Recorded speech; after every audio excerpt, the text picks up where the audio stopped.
పాటలతో స్తుతించే భాగ్యాన్ని ఇచ్చినందుకు ఒకసారి దేవునికి స్తోత్రాలు చెల్లిద్దాం. హల్లెలూయా. ఆరాధనలో మనం ఆత్మతో సత్యముతో ఆరాధించుకోవటానికి ఆయన కలుగు చేసిన అవకాశాన్ని బట్టి కూడా దేవునికి స్తోత్రాలు చెల్లిద్దాం. హల్లెలూయా.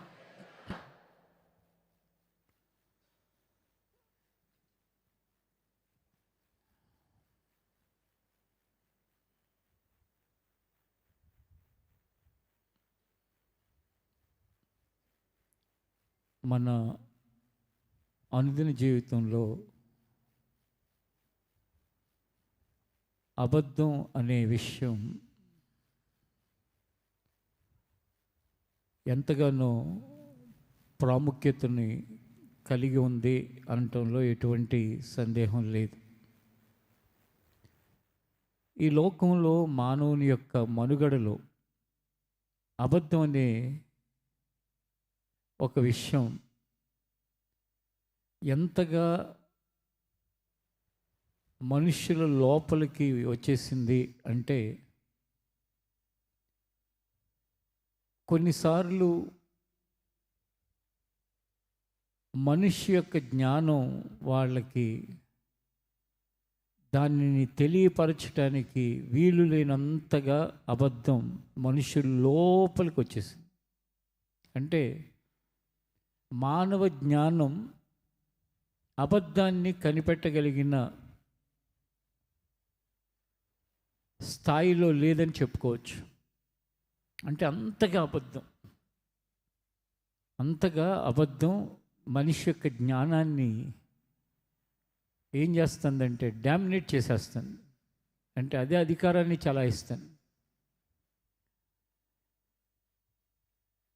ఎందుకు అబద్ధం గురించి మనం తెలుసుకోవాలి అంటే, అబద్ధం గురించి తెలుసుకుంటే మనం బాగుపడతాం. నిజం జీవితాన్ని కడితే అబద్ధం జీవితాన్ని కూల్చేస్తుంది. సత్యం జీవితాన్ని మెరుగుపరిస్తే అబద్ధం జీవితాన్ని ఏం చేస్తుందంటే అదో పాతాళానికి తీసుకెళ్ళిపోతుంది. ఈ విషయాన్ని ప్రతి వ్యక్తి లోతుగా ఆలోచించింది. సత్యం జీవితాన్ని కట్టేది, అబద్ధం జీవితాన్ని కూల్చేది.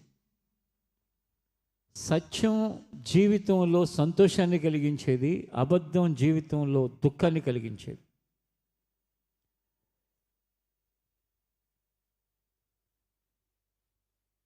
కానీ శరీరంలో ఉన్న ఎక్కువ మందికి ఇష్టమైంది అబద్ధమే.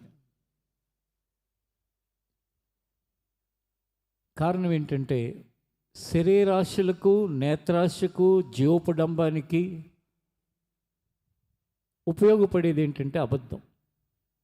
శరీరాశలు నెరవేర్చుకునే ప్రజలు, వాళ్ళకి నిజం పెద్దగా అది ఉపయోగపడదు. అర్థమవుతుందా? మీకు అర్థం కాని భాషలో ఏమైనా మాట్లాడుతున్నాను? అర్థమవుతుందంటే అర్థమవుతుందని చెప్పండి. అర్థమవుతుంది కదా? ఎందుకంటే ఇలాంటి కొన్ని విషయాలు వినేటప్పుడు అంతగా శరీరం సహకరించదు. వేరే వేరే విషయాలు వినటానికి మనకి శరీరం సపోర్ట్ చేస్తుంది. శరీర ఆశలను మనుషులు నెరవేర్చుకోవటానికి నిజం ఎప్పుడూ కూడా అంతగా ఉపయోగపడదు.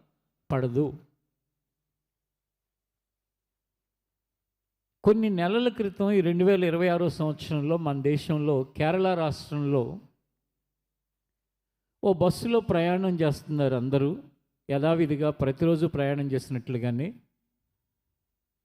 ఆ ప్రయాణంలో ఒక వీడియో ఒక 20 సెకండ్లో 30 సెకండ్లో, అంటే నిమిషం లోపే ఒక వీడియో తర్వాత రోజు సోషల్ మీడియాలో వైరల్ అయ్యి కొన్ని లక్షల మంది చూశారు. ఆ వీడియో ఏంటంటే, ఒక అమ్మాయి బస్సులో ట్రావెల్ చేస్తూ తను సెల్ఫీ వీడియో తీసుకుంది. అంటే తనకు తానే వీడియో తీసుకుంది. ఏంటి ఆ వీడియో సారాంశం అంటే, ఆమెని అటువైపున ఉన్న వ్యక్తి తాకడానికి ప్రయత్నం చేస్తున్నాడని, అతని చెయ్యి మాటి మాటికి ఆమెను తాకుతున్నట్లుగా ఆ వీడియోలో రకరకాలైన యాంగిల్స్లో నుంచి కనపడుతుంది. ఇంకేముంది, ఎప్పుడైతే అది సోషల్ మీడియాలో పెట్టిందో ఆ అమ్మాయి, ఇక వెనక ముందు ఆలోచించేది ఏముండదు కదా మనుషులు. వాడు కామాంధుడు, దుర్మార్గుడు, దుష్టుడు, మోసగాడు, లేకపోతే ఈ మొగాళ్ళంతా ఇలాంటి దుర్మార్గులు, ఏయో ఎవడి నోటికి వచ్చిన కామెంట్స్ వాడు. లక్షల మంది చూసేసరికి ఇంకా బాగా కామెంట్స్ దేశంలో చాలామంది పెట్టారు. ఆ వ్యక్తి, నేను ఇప్పటి వరకు సమాజంలో నా తల్లిదండ్రులకి, కొంతమంది స్నేహితులకి నేను పనిచేసే చోట తప్ప ఎవరికి తెలియను, నేను అలాంటి వాడిని కాదు, నా ఉద్దేశం అసలు అది కాదు, నేను వెనకేం జరుగుతుంది కూడా చూడలేదు, ఆ బస్సు కిక్కిరిసి ఉండటం వలన నేను ఆ మూమెంట్లో తగిలిందేమో, ఇట్లా పాపం వీడియో ఏం చేయాలి అందరికీ చెప్పుకుంటున్నాడు, తనకు దగ్గరగా ఉన్న వాళ్ళందరికీ సమర్థించుకుని. కానీ ఈ వీడియో మాత్రమే ఎరిగిన సమాజంలో మిగిలిన వాళ్ళందరూ, చెప్పాను కదా, కామాంధుడు, దుర్మార్గుడు, మోసగాడు, ఇట్లా ఒక వారం రోజులకో, వారం కూడా కాదు, 2-3 రోజులకి సూసైడ్ చేసేసుకున్నాడు. చూడండి, 40 సంవత్సరాలు, అతని పేరు దీపక్. అంటే సమాజంలో నిజం గడప దాటే లోపు అబద్ధం ఊరంతా తిరిగి వస్తుందని ఈ సోషల్ మీడియా లేనప్పుడే ఒక సామెత ఉంటుంది తెలుగులో. అతని లోపల ఏముందో ఈ కామెంట్లు పెట్టిన వాళ్ళకి తెలియదు, ఆ వీడియో తీసిన వాళ్ళకి తెలియదు, అసలు ఏం జరిగిందో, లోపల ఏమవుతుందో ఎవరికి తెలియదు, ఆలోచన తెలియదు. కానీ దానిని ఎవరి ఇష్టం వచ్చినట్టు వాళ్ళు చెప్పేసి, ఎవరి ఇష్టం వచ్చినట్టు వాళ్ళు కామెంట్ చేసేసి, ఎవరి ఇష్టం వచ్చిన వాళ్ళు ఊహించేసుకుని. మీరు ఒకసారి చెప్పండి, నిజం అంటే ఈ విషయంలో గురించి కాదు, జనరల్గా మనం ఊహించే ఊహల్లో నిజాలు ఎక్కువ ఉంటాయి, అబద్ధాలు ఎక్కువ ఉంటాయి? గట్టిగా చెప్పాలి. కానీ మనం అబద్ధాలు ఎక్కువ ఉంటాయి అనే భావంతో బ్రతుకుతామా, లేకపోతే నిజాలనే భావంతో బ్రతుకుతామా? నిజాలనే భావంతోనే బ్రతుకుతాం. మిమ్మల్ని ఊహల్లో అబద్ధాలు ఎక్కువ ఉంటాయా తక్కువ ఉంటాయంటే ఎక్కువ ఉంటాయి అంటున్నారు, కానీ జీవించే జీవితం మాత్రం మనం ఊహించేవని నిజాలనే భావంతోనే బ్రతుకుతాం. మన ఊహలకు ఒక ఫిల్టర్ వేసుకునే వాళ్ళు తక్కువ మంది. అంటే ఫిల్టర్ అంటే ఏంటంటే, ఇది అవునా కాదా, నిజమా అబద్ధమా, మనం ఊహిస్తున్నాం. కాబట్టి ప్రారంభంలోనే మీకు ఇంట్రొడక్షన్లో చెప్పినట్లు, సత్యం జీవితాన్ని కడితే అబద్ధం జీవితాన్ని ఏం చేస్తుంది? కూల్చేస్తుంది. ఆ అమ్మాయి పైగా ఒక ఇన్ఫ్లుయెన్సర్, యూట్యూబ్ ఇన్ఫ్లుయెన్సర్ అనమాట. యూట్యూబ్ ఇన్ఫ్లుయెన్సర్లు అంటే ఏంటంటే, ఏయో వాళ్ళకి అనిపించినవన్నీ ఆ వీడియోలు చేసి వాటన్నిటినీ స్ప్రెడ్ చేసి సమాజంలో ఏదో చేద్దామని ప్రయత్నం చేస్తారు. అసలు ఎవడైనా తాకితే అసభ్యంగా, ముందు ఆ అసభ్యంగా తాకేవాడిని అదుపు చేయాలా, లేకపోతే వీడియో తీసుకోవాలా? ఏం చేయాలి సార్, ఎందుకు మీరు అని చెప్పి మనం పక్కకి వెళ్ళటమో, లేకపోతే ఇంకా పక్కకి వెళ్ళే పరిస్థితి లేకపోతే కొంచెం గట్టిగా మందలించటమో ఏదో చేస్తామా? ఈ ఉద్దేశం ఏంటంటే, దాన్ని వీడియో తీసి దాన్ని వైరల్ చేసి పేరు సంపాదించాలి. చూడండి, ఈ మోసకరమైన, ఈ అబద్ధమైన ఒక వ్యవహారం వలన ఒక వ్యక్తి జీవితం అయిపోయింది, కూలిపోయింది.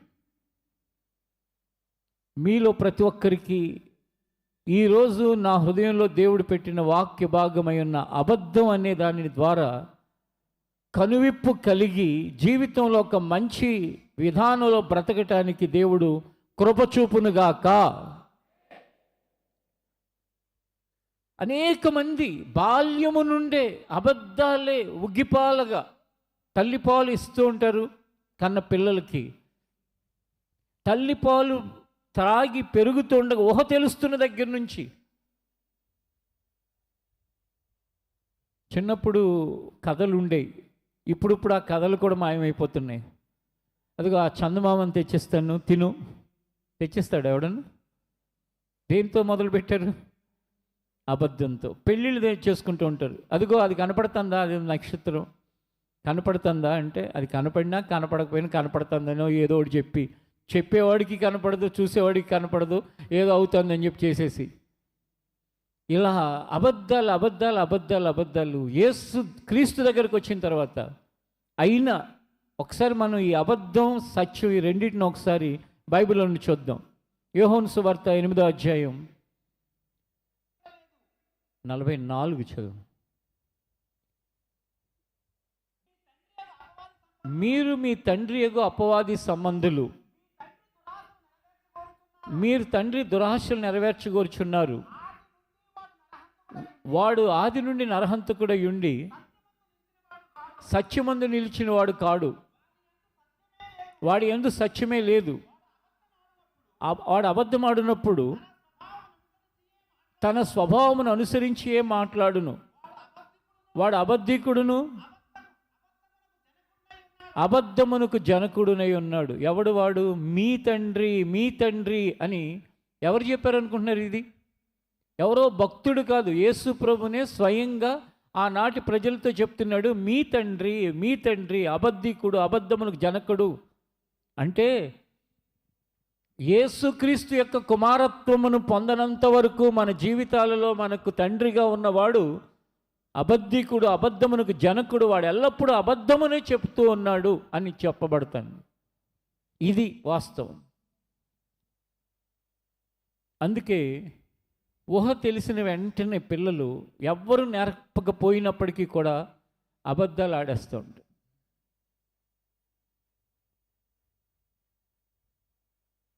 ఈ ఆరాధనలో నా ప్రియ సహోదరి సహోదరుడా, అబద్ధం మీద జీవితాన్ని కట్టుకుంటున్నావా? నిజమో లేక సత్యం మీద జీవితాన్ని కడుతున్నావా? ఇద్దరికి వాక్యం చెప్తున్నప్పటి నుంచి సంఘముగా దేవుడు అప్పగించిన ఈ పనిని ఎన్నడూ ఏ విషయంలోనూ అబద్ధాన్ని చెప్పి ప్రజలను అబద్ధం చెప్పటం ద్వారా వారి యొక్క ఆలోచనల్ని, లేక అబద్ధం చెప్పటం ద్వారా వారి యొక్క దారిని, అబద్ధం చెప్పటం ద్వారా వారి యొక్క విధానాన్ని నేను కోరుకున్నట్లుగా వెళ్ళటానికి నేను ఎప్పుడు ప్రయత్నం చేయలేదు. దేవుని యొక్క మందిరంలో ఉండి చెప్తున్నాను. దేవుని మందిరములో వాక్యాన్ని బోధించేవారు, వాక్యాన్ని బోధించే స్థానంలో ఉన్న కాపరులు ఈ రోజున ఎన్నో విషయాలు వాళ్ళ నోట అబద్ధం అబద్ధం అబద్ధం, ఆ అబద్ధాల ద్వారా సంఘాన్ని వాళ్ళు ఊహించిన విధంగా, వాళ్ళు కోరుకున్న విధంగా, వాళ్ళకి ఇష్టమైన విధంగా ముందుకు తీసుకువెళ్ళే వాళ్ళు అనేకులు ఉన్నారు. కానీ అబద్ధముతో నీవు ఏది చేసినా అది తాత్కాలికంగా ఏదో ఒక మేలు కలగొచ్చేమో, కానీ అది శాశ్వతంగా నీకు నాశనాన్ని తెచ్చిపెడదు. ఉదాహరణకి నేను ఏదైనా అవసరతను గురించి లేని దాని గురించి ఒక అబద్ధాన్ని ఒక ఫ్యాబ్రికేట్ చేసి మాట్లాడాను అనుకోండి. నేను అంటే బోధించే వాళ్ళ స్థానంలో ఉన్నవాళ్ళు, అది వినేవాళ్ళు, బోధించేవాళ్ళు దేవుని వాక్యం సత్యాన్ని బోధించేవాళ్ళు. కాబట్టి సత్యం వచ్చే నోట నుంచి అది వస్తుందని ఏమాత్రం ఊహించక, ఇప్పుడంటే అసలు చాలామంది నమ్మటం మానేశారు అనుకున్నది వేరే విషయం, వాళ్ళు ఇన్ఫ్లుయెన్స్ అయ్యి లేక వాళ్ళు దాన్ని నమ్మి వాళ్ళు ముందుకు వెళుతూ ఉంటారు. కానీ ఈ అబద్ధము ద్వారా ఒక వ్యక్తి మనుషుల్ని గనక ఇన్ఫ్లుయెన్స్ చేస్తే, ప్రభావితం చేస్తే, దాని ద్వారా అతనికి ఏదైనా లాభం కలగొచ్చేమో, కానీ కలిగిన లాభం కంటే కొన్ని వందల రెట్ల నష్టాన్ని ఖచ్చితంగా వ్యక్తిగత జీవితంలోనూ భవిష్యత్తులోనూ అతను పొంది తీరుతాడు. అంది ఎంత పెద్దవాళ్ళైనా ఎంత చిన్నవాళ్ళైనా ఎవరైనా సరే. దేవుని దగ్గర మనుషుల దగ్గర పశ్చాత్తాపడిన నోట ఇది అబద్ధం అని ఒప్పుకోకపోతే దాని పర్యవసానం ఎంత భయంకరంగా ఉంటుందంటే అంత భయంకరంగా ఉంటుంది.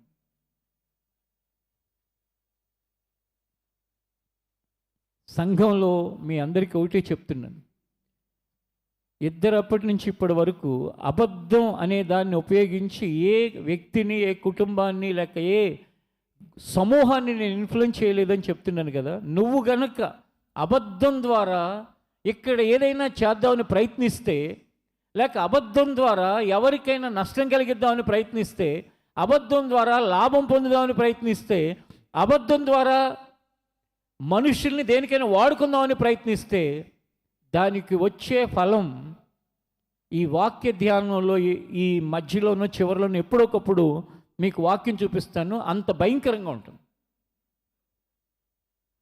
అంటే ఉదాహరణకి 2 వీక్స్ క్రితం ఒక తమ్ముడు చెప్పాడు, ఏవో డబ్బులు కడితే ఏ డబ్బులు వస్తాయని మమ్మల్ని విజయవాడలో మోసం చేశారు అని.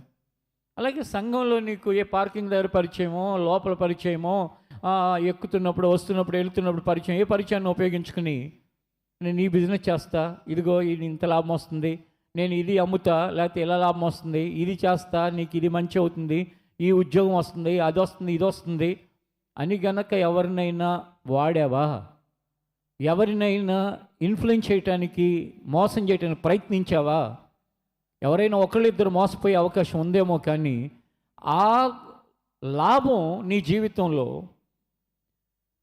తాత్కాలికంగా బాగానే ఉంటుంది. కానీ నువ్వు చేసిన మోసం వలన, నువ్వు చెప్పిన అబద్ధం వలన నీ జీవితానికి, నీ కుటుంబానికి, నీ పిల్లలకి అది ఎంత శాపంగా మారుతుందంటే అంత శాపంగా మారుతుంది. అందుకే అబద్ధాలు జీవితాలను కూలుస్తాయి, సత్యం జీవితాన్ని నిలబెడదు. మనం చూసాం, అబద్ధికుడు అబద్ధానికి జనకుడు మీ తండ్రి అంటే సాతాను అని దేవుడు చెప్పాడు. ఇదే అధ్యాయంలో 32వ వచనం దగ్గరకు వస్తే ఆయన ఏం చెప్పాడో చూడండి. అప్పుడు సత్యము మిమ్మల్ని స్వతంత్రులుగా చేయును అని చెప్పగా, వారు అబ్రహాము సంతానము, మేము ఎన్నడూను ఎవనికి దాసులమే ఉండలేదే, మీరు స్వతంత్రులుగా చేయబడుదురని ఎలా చెప్పుచున్నావని ఆయనతో అనిరి. 31 కూడా చదవండి. యేసు తనను నమ్మిన యూదులతో,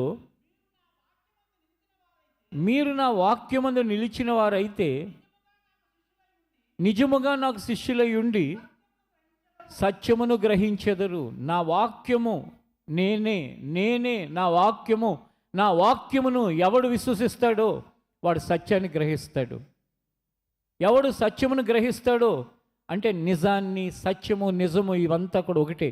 అది నిన్ను స్వతంత్రుడిగా చేస్తుంది. మరలా జాగ్రత్తగా గ్రహించండి. నిజం నిన్ను స్వతంత్రుడిగా చేస్తే, అబద్ధం నిన్ను బందీగా చేస్తుంది. అంటే అబద్ధానికి ఒకడు బందీ అయిపోతే ఆ అబద్ధాన్ని కవర్ చేసుకోవటానికి ఇంకొక అబద్ధం, ఇంకొక స్టోరీ, ఇంకొక అబద్ధం ఇంక చెప్పుకుంటూ పోవాలి. నిజం ఉంది చూసారా, దానికి ఏ రికమెండేషన్ అక్కర్లా, ఏ సపోర్టు అక్కర్లా, ఏది అక్కర్లా. ఎన్ని సంవత్సరాలకైనా సరే నిజానికి ఏ సపోర్టు అక్కర్లా. నిజం ఎప్పటికీ ఒంటరిగా అయినా శాశ్వతంగా నిలబడేది నిజం. అబద్ధం 1000 సపోర్ట్లు పెట్టు, అది ఏ మాత్రము నిలబడలేదు, ఏదో ఒక రోజున అది కూలిపోతుంది. కనుక దేవుడు చెప్తున్న మాట ప్రకారము సత్యమందు మనం నిలిచి జీవితాన్ని ముందుకు నడిపించుకునే వారిగా ఉండటానికి ఈ ఆరాధనలో ఉన్న ప్రతి వ్యక్తి కూడా ఇష్టపడండి. ముఖ్యంగా ఇప్పుడిప్పుడే పెద్దవాళ్ళు అవుతున్న పిల్లలు అసలు నోరు తెరిస్తే పుట్టుకుమని అంటే ఏంటంటే వెంట వెంటనే అబద్ధాలు. ఎక్కువ శాతం మంది, నేను ఈ మధ్యకాలంలో కూడా ఒకరితో అన్నాను, ఏమన్నానంటే, మా చిన్నతనంలో ఎప్పుడైనా ఒక అబద్ధాలు 1-2 అబద్ధాలు ఆడేవాళ్ళు, ఇప్పుడు 1-2 నిజాలు చెప్తున్నా అని. అలా అని మిమ్మల్ని అందరినీ నేను అంటలేదు. అలాగున లోకం అలా నిండిపోయింది. దేంతో నిండిపోయింది? అబద్ధంతో నిండిపోయింది. అబద్ధంతో నిండిపోయావా నువ్వు కూడా లోకం యొక్క ఇన్ఫ్లుయెన్స్లో, ఖచ్చితంగా అది కూలిపోవటానికి తప్ప దేనికి పనికిరాదు. ఎందుకండి ఇన్ని రకాల జబ్బులు ఎందుకు, ఇన్ని రకాలైన సమస్యలు ఎందుకు, ఇన్ని రకాల మెంటల్ టెన్షన్లు ఎందుకు ఇలా జరుగుతుంది? కేవలం సత్యమునకు మన హృదయంలో చోటు ఇవ్వకపోతే ఆ చోటుని ఆక్రమించేది ఏంటంటే అబద్ధం ఆక్రమిస్తుంది. మీరు ఒక ఆశ్చర్యకరమైన విషయాన్ని వినబోతున్నారు. కొంతమందికి తెలియవచ్చు ఈ వాక్యం, అదేదో నేను కనిపెట్టింది కదా వాక్యంలోనే. ఒకసారి తెస్సలోనీయులకు రాసిన 2వ పత్రిక 2వ అధ్యాయం దగ్గరికి రండి. ఇది కొంతమందికి ఆశ్చర్యం కలిగిస్తుంది. ఏంటి, దేవుడు ఇలాగున చేస్తాడా?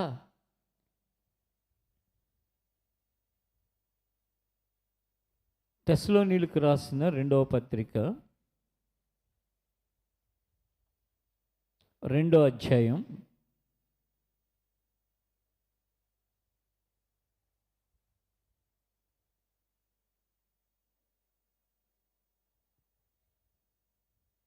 11వ వచనం నుండి మనం చదువుకుందాం. ఈ వాక్యంలో ఎంత విలువైన విషయం ఉందో మనకు అర్థమవుతుంది.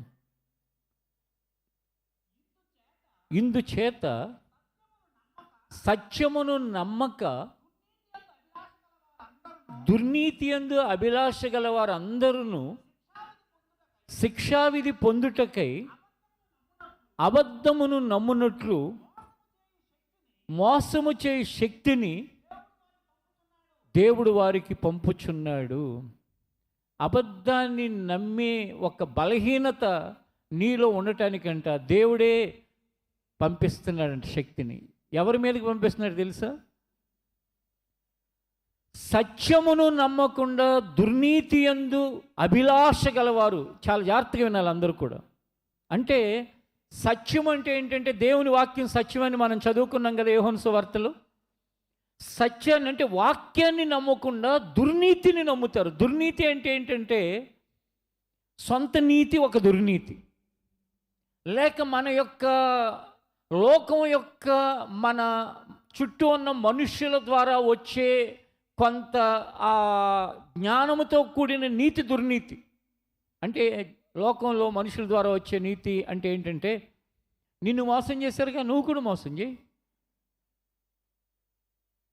నీకు అబద్ధాలు చెప్పారుగా నువ్వు కూడా అబద్ధం చెప్పు, నిన్ను నష్టపరిచారుగా నువ్వు కూడా నష్టపరచు, దెబ్బకి దెబ్బ తీయాలి, ముళ్ళుని ముళ్ళుతోనే తీయాలి. ఇలాంటి మాటలు ఉంటాయి చూసారా, ఇవన్నీ దుర్నీతికి సంబంధించినవి.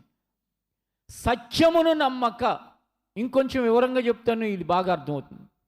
ఉదాహరణకి నేను చాలాసార్లు చెప్తూ ఉంటాను, కీడు చేసిన వాళ్ళని క్షమించేయండి అని, లేక మనకి అన్యాయస్తులుగా ఉన్న వారి విషయంలో ప్రేమించి ప్రార్థన చేయండి దేవుడు చూసుకుంటాడని. ఇది ఏమో సత్యం, ఎందుకు వాక్యంలో చెప్పబడింది కాబట్టి.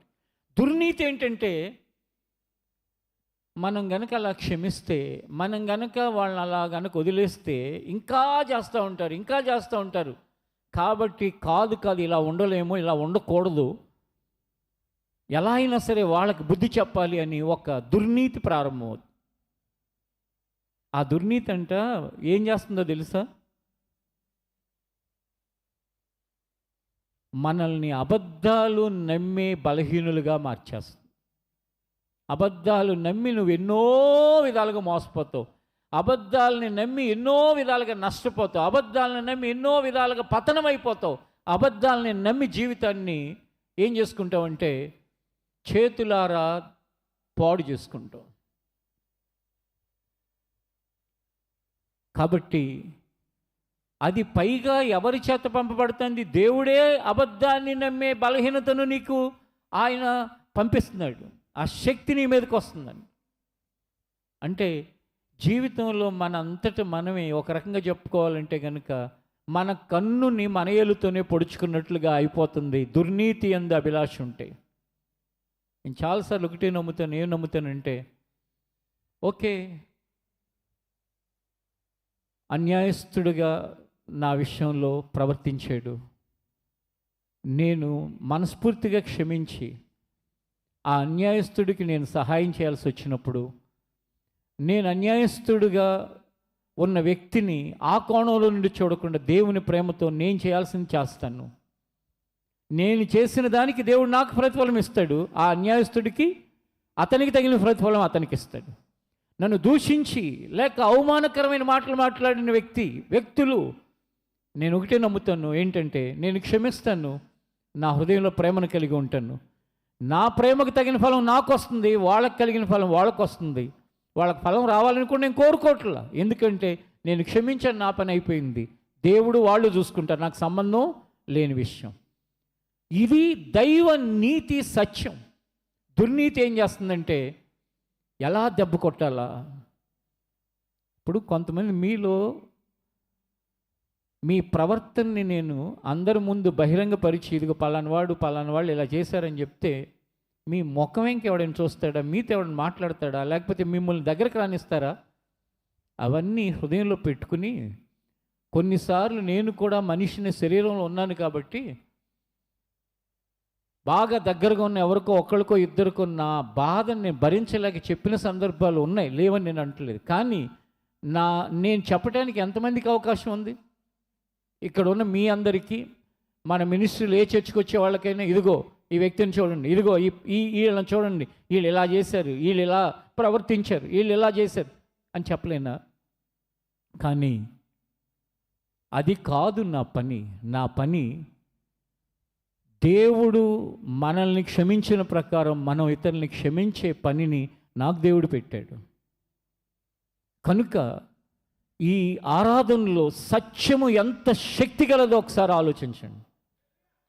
సత్యమును నమ్మిన వ్యక్తి పక్షంగా దేవుడు ఎంత బలంగా ఉంటాడో మీరు ఒకసారి మీ జీవితంలో అనుభవించడానికి ప్రయత్నించి చూడండి.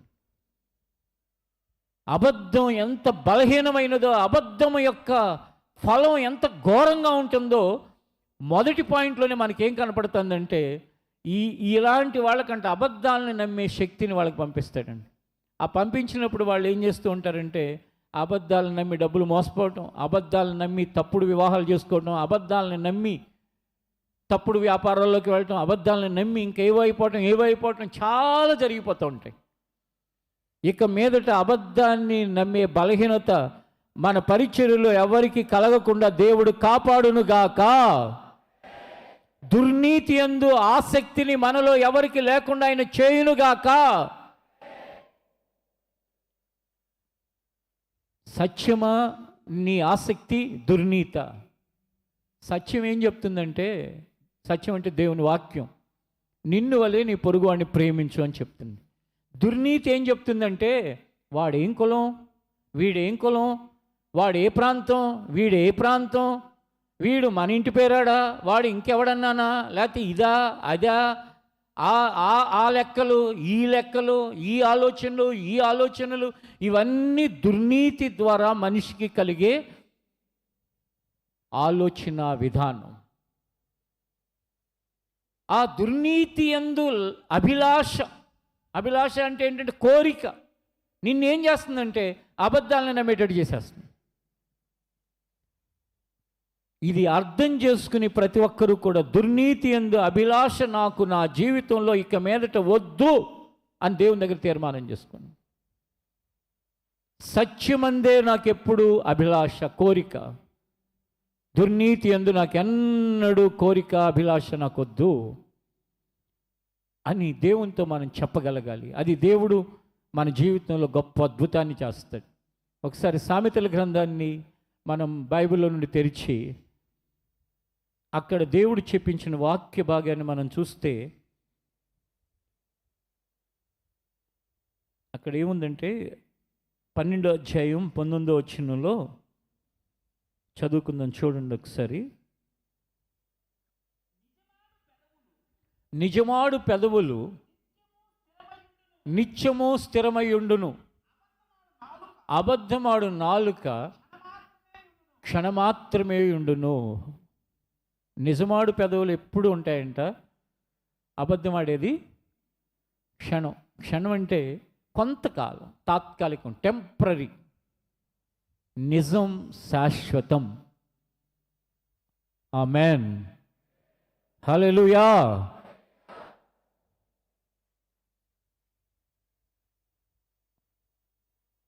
అబద్ధాలు ఆడేవాడు ఎప్పుడు భయపడతా ఉండాలి. ఎందుకంటే ఎప్పుడైనా అబద్ధం బయటపడుతుందేమో అని. నిజం ఆడేవాడు, నిజం మాట్లాడేవాడు ఎప్పుడు నీతిమంతుడు సింహం వలె ధైర్యంగా ఉంటాడు. కనుక మీలో చిన్నవాళ్ళైనా పెద్దవాళ్ళైనా వయస్సు పెరిగి ఇంకా వృద్ధాప్యంలోకి వెళ్ళిపోతున్న వాళ్ళైనా లోకం పోకడం మీలోకి రావటానికి ప్రయత్నం చేయబాకండి. లోకం పోకడం మనకు క్షేమం కాదండి. సత్యమే మనకి క్షేమం, నిజమే మనకి క్షేమం. ఎప్పుడు కూడా మన జీవితంలో మనం సత్యం మీద ఆసక్తి గలవారిగా మనం ఉంటే గనక ఆ సత్యమై ఉన్న దేవుని వాక్యం మనల్ని ఆరోగ్యవంతులుగా ఉంచుతుంది, మనల్ని ఆశీర్వాదకరంగా చేస్తుంది, మన జీవితాన్ని దీవెనగా ఉంచుతుంది. కనుక ఈ మన ప్రయాణంలో మనం ఎప్పుడు కూడా సత్యము వైపు నిలిచే ఒక గుంపుగా బ్రతకటానికి మనం ఇష్టపడదాం. బైబిల్లో ఉన్న విషయాలు కనుక నిజంగా నమ్మితే ఏ వ్యక్తి కూడా అబద్ధం వైపు జీవితంలో మొగ్గు చూపడండి. అననీయ సప్పెరా అనే ఇద్దరు వ్యక్తులు ఉన్నారు, భార్యాభర్తలు. అననీయ అనే వ్యక్తి భర్త, సప్పెరా అనే వ్యక్తి భార్య. అది మొట్టమొదటి సంఘం, బైబిల్లో ఆది సంఘం అంటారు. అపోస్తల కార్యాల గ్రంథంలో రాసి ఉంటుంది. మీరు ఇప్పుడు తీయొద్దు కానీ చెప్తాను, జాగ్రత్తగా వినండి. ఇద్దరు కలిసి అబద్ధం ఆడాలని కూడా బలుక్కుని దైవజనుడైన పేతురు దగ్గరికి వచ్చారు. వచ్చి మొట్టమొదట భర్త వచ్చాడు, వచ్చి ఒక అబద్ధం చెప్పాడు. చెబితే దైవజనుడైన పేతురు అన్నాడు, నాకెందుకు అబద్ధం చెప్తావు? నీ నుంచి ఏమైనా కూడ ఆశించానా? నీ నుంచి ఏమైనా గుడ్డ ఆశించానా? నీ నుండి నేను ఏం ఆశించాను? నాకు అబద్ధం చెప్తున్న నీవు నాకు కాదు చెప్తుంది, దేవునికి చెప్తున్నావు అబద్ధం. పరిశుద్ధాత్మతో అబద్ధం ఆడుతున్నావు. పేతురు ఏం ఆశించాడండి? వాళ్ళు ఇచ్చిన ఏమైనా ఉంటే వాడితో ఏమైనా తినాలని కోరుకున్నాడా? ఏమైనా బట్టలు కొనుక్కోవాలని కోరుకున్నాడా? పేతురు ఏమైనా సోకులు చేసుకోవాలనుకున్నాడా? ఏమనుకున్నాడు? జీవితమే దేవుని కొరకు అని అంకితం చేసుకుని బ్రతుకుతూ ఉంటే, జీవితంలో నాకు దేవుడే ముఖ్యమని సాగిపోతూ ఉంటే, అవసరమైతే నా ప్రాణం కూడా ఇస్తాను అని చెప్పి అలా ఇచ్చేంత త్యాగంతో పేతురుంటే, చివరికి పేతురు ఎలా చనిపోయాడో తెలుసా? సిలువ వేయటానికి ప్రయత్నిస్తే చంపేవాళ్ళు, యేసు ప్రభు యొక్క ఆ సిలువ వేసినట్టుగా నన్ను వేయకండి, ఆ అర్హత నాకు లేదు, నా కాళ్ళు పైకి పెట్టి తల క్రిందకి పెట్టి అలా చంపేసేయండి, కానీ ఆయనలాగా మాత్రం వద్దులే, నేను అంత గొప్ప వ్యక్తిని కాదని అంత దీనుడు, అంత సాత్వికుడు, అంత తగ్గింపు కలిగిన వ్యక్తి దగ్గరకు వచ్చి ఈ దుర్మార్గులు, ఈ మూర్ఖులు అబద్ధాలు చెప్తున్నారు. ఏమనంటే, మా ఆస్తి అంతా అమ్మేసాం అయ్యగారు, ఇగో ఇగో ఇవన్నీ అవే, ఈ డబ్బులన్నీ అంటే, పేతురు అంటున్నాడు, నేనేమైనా నిన్ను అమ్మమన్నానా? నువ్వు అమ్మాల్సిందే అని నేనేమైనా రూల్ పెట్టానా? లేక నువ్వు నాతో చెప్పని నేనేమైనా చెప్పమని అడిగానా? ఎందుకు చెప్తున్నావు? ఎందుకు అమ్మావు? మళ్ళీ అబద్ధాలు ఎందుకు? పరిశుద్ధాత్మతో నువ్వు అబద్ధం ఆడటం అది చాలా భయంకరం అని చెప్పాడు. అక్కడే పడి చనిపోయాడు అబద్ధం చెప్పిన అననీయ అనే ఆ పురుషుడు. గబగబా పేతురు గారి దగ్గర ఉన్న కుర్రోళ్ళు, యవనస్తులు తీసుకుపోయి పాతి పెట్టేశారు. ఈలోపు ఇదంతా, ఈ తతంగం అంతా ఎరగని భార్య వచ్చింది. వచ్చి అయ్యా అని మాట్లాడుతూ ఉంటే పేతురు అన్నాడు, ఇంతకే అమ్మారా అంటే, అవునయ్యా అని చెప్పి ఆమె కూడా చెప్పింది. నీ పెనిమిటిని పాతిపెట్టిన వారి పాదాలు ఇంకా బయటే ఉన్నాయి అన్నాడు. ఆమె కూడా పడి చనిపోయింది. ఎందుకు తెచ్చుకున్నారు ఈ శిక్ష? ఏమొచ్చింది? ఎవరు వీళ్ళని ప్రేరేపించారు? అబద్ధం ఆడని. జీవితంలో గుర్తుపెట్టుకోండి, తినటానికి లేక ఎవరైనా పడున్నామా? ఇక్కడ కట్టుకోవటానికి లేక ఎవరైనా పడున్నామా? లేక ఏమి లేక నువ్వు ఇలాంటి పనులు చేస్తున్నావు? ఏమి లేక అలా బ్రతుకుతున్నావు? ఏమి లేక అలాంటి నటన జీవితాన్ని జీవిస్తున్నావు? ఒకసారి ఆలోచించు. లోకంలో ఏమైపోయిందంటే, ఈ మధ్య కూడా ఒక వ్యక్తి, ఇట్లా వాక్యాలు బోధించే వ్యక్తి, ఎందుకంటే వాక్యం బోధించడానికి ఎవరి నుదుటి మీద ఈ అబద్ధాలు చెప్తాడు, ఈ నిజాలు చెప్తాడు, ఈ అబద్ధాలు నిజాలు చెప్తాడు రాసి ఉండదు కదా. ఈ మైక్ ఒకటి పట్టుకోవటం, ఈ సోషల్ మీడియా వచ్చిన తర్వాత యూట్యూబ్ ఛానల్ ఒకటి తెరవటం, లేకపోతే ఆ మాటలు ఈ మాటలు మోసం మాటలు చెప్పటం, అద్భుతాలు జరుగుతున్నాయని చెప్పటం, అవి చెప్పటం, మోసం చేయటం. ఆ ట్రైబల్ ఏరియాలో నన్ను ఎవరో చంపడానికి వచ్చారని చెప్పి అతనే కొట్టించుకుని అతనే గాయాలు చేయించుకుని అంతా వీడియోలన్నీ స్ప్రెడ్ చేశాడు. ఏమొచ్చింది?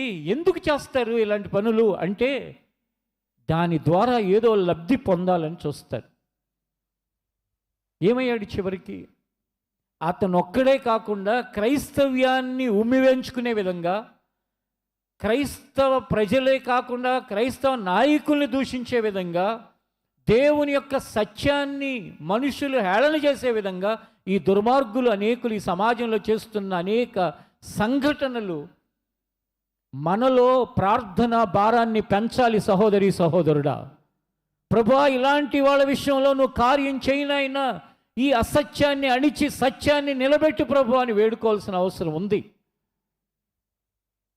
ఈ అననీయ సప్ఫీరాలు అక్కడే ఇద్దరు పడి చనిపోతే బైబిల్లో ఏమని రాసి ఉంటుందంటే, సంఘానికి మిగుల భయం కలిగింది, సత్యంతో బ్రతకాలి అనే ఒక ఆశ పుట్టింది. అమ్మో అబద్ధాలు ఆడితే అదిగో చూడండి ఏమయ్యారు.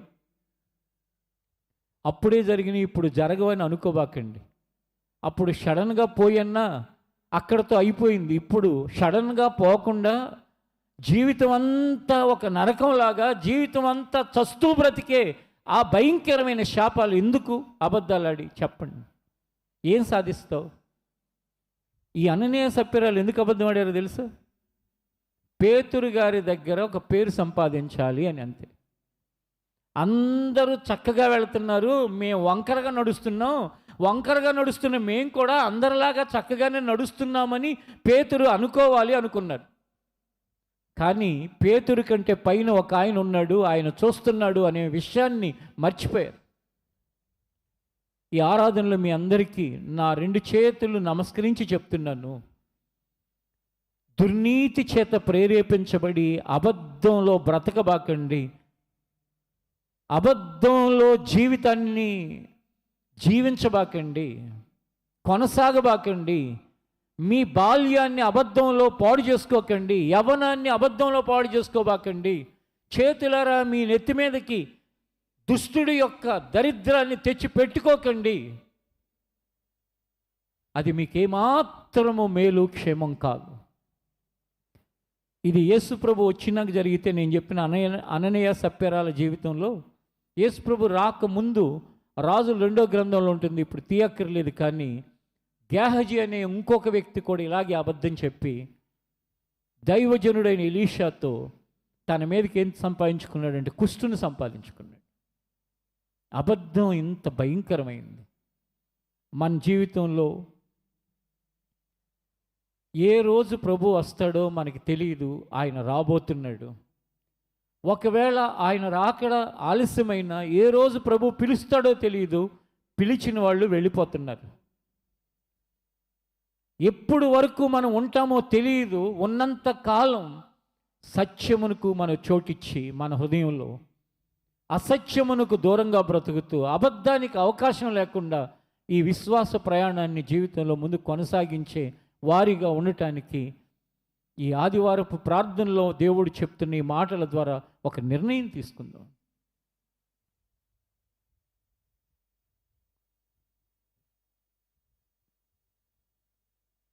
నేను దేవుడిని ఎరిగిన 35 సంవత్సరాల సమయంలో కఠోరమైన వాస్తవాలని బోధించేవాళ్ళు కొంచెం ఎక్కువ మంది ఉండేవాళ్ళు. కఠోరమైన వాస్తవాలంటే ఇదిగో ఇలాంటి అబద్ధం నిజం, అబద్ధం ఇలా చేస్తుంది, మనం నిజంలో బ్రతకాలని.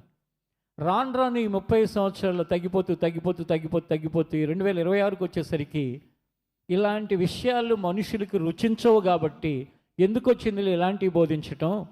మనుషులకి రుచిగా ఉన్న వాటిని వండి వారిస్తే, అంటే వాటన్నిటిని పోగు చేసి బోధిస్తే వాళ్ళ వలన మనకి ఏదో ఒక లాభం కలుగుతుందని బోధించే బోధకులు ఎక్కువైపోతున్న కాలంలో ఇలాంటి వాటిని వినకపోవటం వలన ప్రజలు ఎంతో నష్టపోయి, మనుషులు వారు కోరుకున్న వాటిని విని వాళ్ళు పతనంలోకి వెళుతున్నారు, నష్టంలోకి వెళుతున్నారు, దేవుని యొక్క ఉగ్రతలోకి వెళుతున్నారు. ఇంకా చెప్పాలంటే దేవుని ఆశీర్వాదాలను కాదనుకుంటున్నారు. ఈ ఆరాధనలో కనుక నిజంగా ఒక అబద్ధములో నుండి బయటకు వచ్చి సత్యం మీద నిలిచే వ్యక్తిగా ఒక్క వ్యక్తి జీవితాన్ని దేవుడు గనక సిద్ధపరిస్తే దాని వలన పరలోకంలో ఎంత ఆనందం ఉంటుందనుకుంటున్నారు? ఆ వ్యక్తి జీవితంలో కలిగిన మార్పు దేవుడికి ఎంత సంతోషం, అతని జీవితానికి ఎంత దీవెన ఆశీర్వాదం. ఒకరు కాదు, ఇద్దరు కాదు, ఇంతమందిగా ఉన్న మన జీవితాలు, ప్రభువా ఇది నా కోసమే, నేను వినేసి ఏదో ఒకటి వారం వారం వింటానని వదిలిపెట్టిన ప్రభువా, నేను బలంగా నువ్వు చెప్పిన మాటల్ని పట్టుకుని అవి నా హృదయంలో దాచుకుని నా జీవితంలో అలాంటి పరిస్థితి వచ్చినప్పుడు సత్యం వైపు నిలబడాలా, అసత్యం వైపు నిలబడాలా, అబద్ధం వైపు నిలబడాలా, నిజం వైపు నిలబడాలా అని వచ్చినప్పుడు నేను నిజం వైపు నిలబడతాను ప్రభువా అని తీర్మానం చేసుకునే వారమైతే ఆ తీర్మానం ప్రభువుకి సంతోషాన్ని కలిగిస్తుంది. ఆ జీవితం దేవుని మార్గంలో నిన్ను నడిపించి ఆశీర్వాదానికి నిన్ను తీసుకువెళ్తుంది. ముగించే ముందు ఒకటి గుర్తొస్తుంది, అది చెప్పి నేను ముగిస్తాను. చాలా కాలం క్రితం ఒక వివాహం కొరకు ఒక ఆడపిల్ల తల్లిదండ్రులు నాతో మాట్లాడటానికి చాలా దూర ప్రాంతం నుండి వచ్చారు.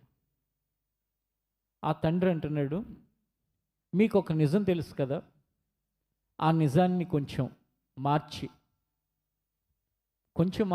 కాదులే, ఉన్నదన్నట్టు చెప్పాలి, నిజాన్ని కొంచెం అబద్ధం చేయండి, కొంచెం మీరు కానిచ్చేయండి అని. నేను అన్నాను, నేను బ్రతికేదే నిజాన్ని నిలబెట్టడానికి, దాన్ని సమాధి చేయటానికి.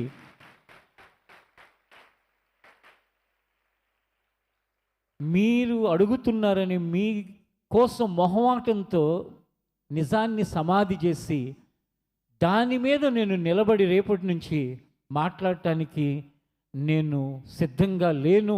నా మనస్సాక్షి ఒప్పుకోదు. నా ద్వారా కాకపోతే ఇంకా వేరే ఏమైనా ప్రయత్నాలు చేయండి తప్ప నన్ను అబద్ధం మీద నిలబెట్టడానికి మాత్రం దయచేసి ప్రయత్నం చేయకండి అని చెప్పాను. ఎందుకో తెలుసా, అది నాకు, ఆ తండ్రికి, ఆ ఒక్కరి ఇద్దరికి తప్ప ఎవ్వరికి తెలియదు. కానీ అబద్ధం మీద నిలబడి ఇలాంటి కఠోరమైన వాస్తవాలను బోధించేటప్పుడు ఆపరా బోధించావు కానీ నువ్వు చేసిన పని ఏంటి అని ప్రశ్నించుకోవటానికి లేక సిగ్గుతో తలదించుకోవటానికి నేను సిద్ధంగా లేను.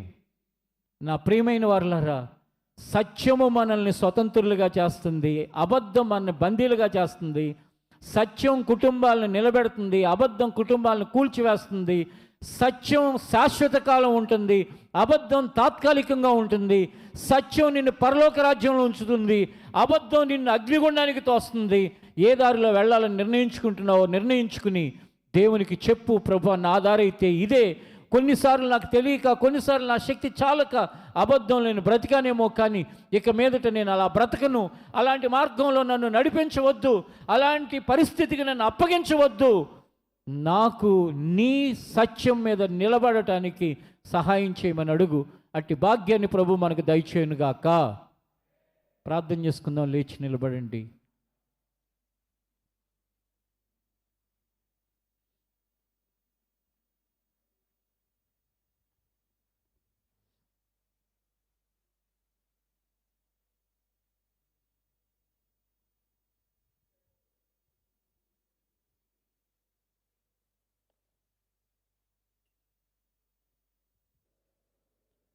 ఆమేన్. ప్రభువా, గతకాలం అంతటి అవిధేయతలను బట్టి క్షమించు నాయనా. మేముండేది కొద్ది కాలము నాయన. ఈ కొద్ది కాలము అబద్ధికులుగా బ్రతకటానికి కాదు నాయన, సత్యము మీద మేము నిలబడాలని కోరుకుంటున్నాం తండ్రి. ప్రభువా, ఒకానొక రోజు నా ఆత్మ నరకానికి వెళ్ళకూడదు, నీ రక్తం చేత కడగబడి నేను నీతిమంతుడిగా ఉండాలని నీతిని అనుసరించి నడుచుకోవాలని నిన్ను ఆశ్రయించినప్పుడు నీ రక్తాన్ని నా మీద ప్రోక్షించి నన్ను రక్షించి నీతిమంతుడిగా మార్చావు. ఈ 35 సంవత్సరాల కాలం నాయన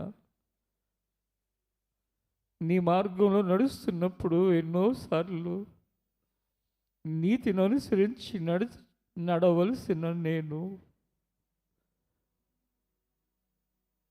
ఎన్నో పరిస్థితుల గుండా ఈ ప్రయాణంలో ప్రభా నీకు దుఃఖాన్ని ఆయాసాన్ని కలిగించి మరలా నీ రక్తమును ఆశ్రయించినప్పుడు నన్ను త్రోసివేయక క్షమించి నీతిని అనుసరించి నడుచుకోవటానికి కృప చూపావు. అందుకు కృతజ్ఞతలు నాయన. అలాగే ఈ స్థలములో ఉన్న ప్రతి కుటుంబం కొరకు, ప్రతి వ్యక్తి కొరకు, ప్రతి పురుషుడి కొరకు, ప్రతి స్త్రీ కొరకు, ప్రతి యవనస్తుడి కొరకు, యవనస్తురాలు కొరకు ఈ దుర్దినాలలో నేను కన్నీటితో నీ పాదాలు పట్టుకుంటున్నానయ్యా. అబద్ధమే రాజ్యమేలుతూ ఉన్న ఈ కాలంలో నిజం మీద, సత్యం మీద సంఘాన్ని నిలబెట్టు ప్రభు. కుటుంబాలను నిలబెట్టు ప్రభు.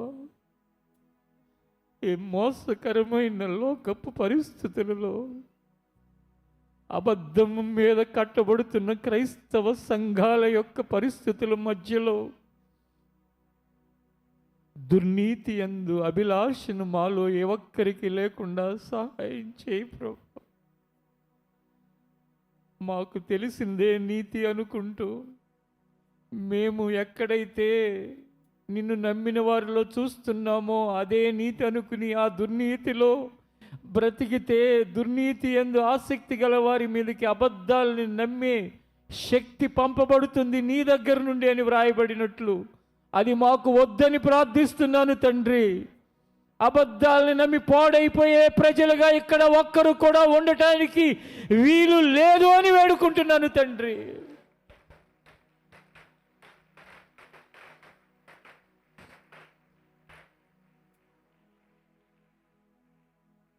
మీ దయను, మీ కరుణను, మీ వాత్సల్యతను అందరి పట్ల చూపించి సత్యము ద్వారా స్వతంత్రులై, సత్యము ద్వారా బలవంతులై, సత్యము ద్వారా ఆశీర్వదించబడి, సత్యము ద్వారా పరలోక రాజ్య వారసత్వంలో నిలబడేటట్లు సహాయం చేయి తండ్రి. సత్యము వలన ఆరోగ్యవంతులుగా ఉంచునాయన. సత్యము వలన సమస్త దీవెనలకి వారసులుగా చేయండి తండ్రి. మరి వారం అంతటి కొరకు కూడా నీ చేతులకు అప్పగిస్తున్నాను. ఈ నెల ఇంకా చివరి దినాలు ప్రభా. వచ్చే వారం అయిపోతే ఇంక ఈ నెల అయిపోయే సమయం దగ్గర పడుతుంది.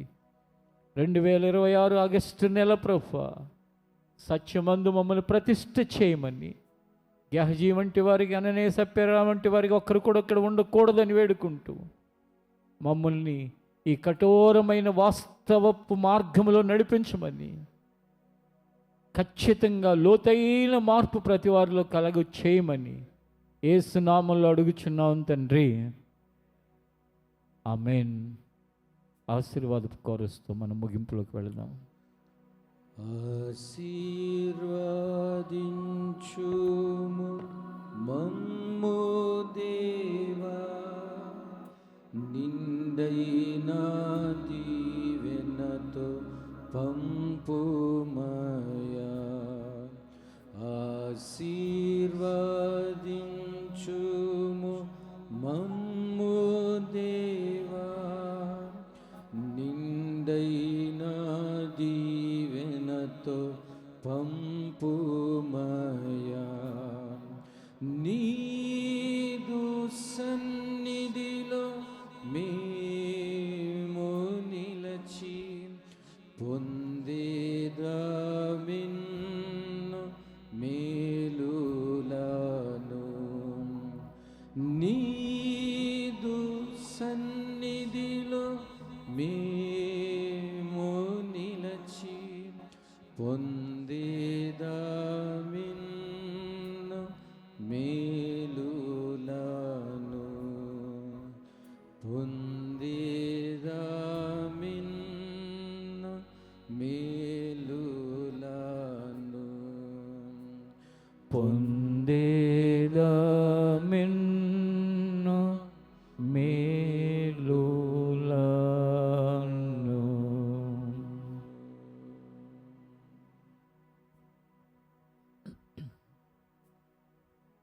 తండ్రిని దేవుని ప్రేమ, కుమారుడు రక్షకుడు అయిన యేసుక్రీస్తు కృప, పరిశుద్ధాత్మ దేవుని ఆదరణ సహవాసము ఇక్కడున్న మనకు సకల పరిశుద్ధులకు అనుగ్రహించి నడిపించునుగాక.